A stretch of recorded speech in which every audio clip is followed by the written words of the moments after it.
शिफा जब हॉस्पिटल से घर आ जाती है तो शिफा की तबीयत पूछने के लिए वफ़ा उनके घर जाती है, जिस पर शिफा उसे कह देती है कि किसी की मोहब्बत और ख़ुद की मोहब्बत में बंदा ये कदम उठा ले कि वो खुदकुशी करने पर मजबूर हो जाए तो ये सोचूँ कि तुम्हारी जान लेने में एक मिनट भी नहीं लगाऊंगी। वफ़ा उसे कहती है कि तुम इतनी मोहब्बत करती हो सालिस से, जिस पर शिफा उसे कह देती है कि हाँ, खुद से भी ज़्यादा मोहब्बत करती हूँ कि उसके लिए मैं सारा कुछ कर सकती हूँ, क्योंकि सारी दुनिया मेरे लिए एक तरफ और सालिस की मोहब्बत मेरे लिए एक तरफ है।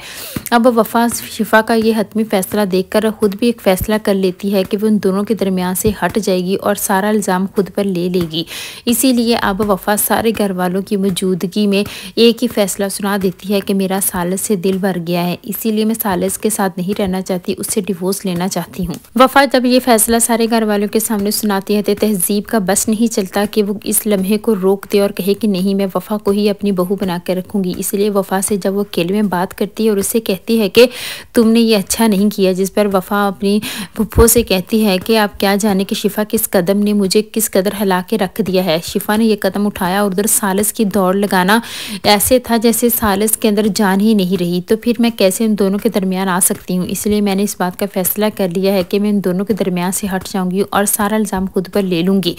अब वफ़ा के इस फैसले से फरजाद के अंदर भी एक उम्मीद जाग जाती है, क्योंकि फरजाद तो पहले ही वफ़ा को पसंद करता था। अब वफ़ा जब ये फ़ैसला करती है तो अब फरजाद की माँ उसे साफ कह देती है फरजाद से कि अगर तुम ये सोच रहे हो कि वफ़ा सालिस से तलाक लेकर इस घर में आ जाएगी और तुम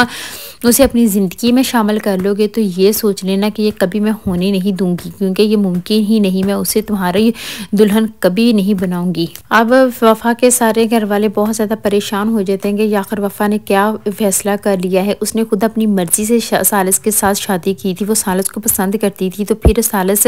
से तलाक लेने का मकसद क्या बनता है। जिस पर आप वफ़ा का नाना भी ये कह देता है कि जब कोई फ़ैसला कर लेता है तो फिर उस फैसले से वफ़ा का पीछे हटना मुश्किल नज़र आता है मुझे, क्योंकि वो सालिस के साथ अब रहना ही नहीं चाहती, तो हम क्या कर सकते हैं। उधर सालिस अब जिस तरह वफ़ा पर इल्ज़ाम लगा था तब खामोश था, इसी तरह वफ़ा अपने ऊपर इल्ज़ाम लगाकर पीछे हटना चाहती है, तब भी सालिस का कोई किरदार नहीं है। वो बिल्कुल खामोश होकर ये बातें सुनता है और उसमें कोई इतनी जुर्रत नहीं है कहने की कि वो वफ़ा को नहीं छोड़ेगा और शिफा को नहीं अपनाएगा, बल्कि वो वफ़ा के साथ ही रहना चाहता है। अब सालिस की माँ सालिस से बहुत नाराज़ हो जाती है और उससे कहती है कि तुमने ये अच्छा नहीं किया, तुम वफ़ा को प्रेशराइज़ कर रहे हो ताकि वो तुम लोगों की ज़िंदगी से चली जाए,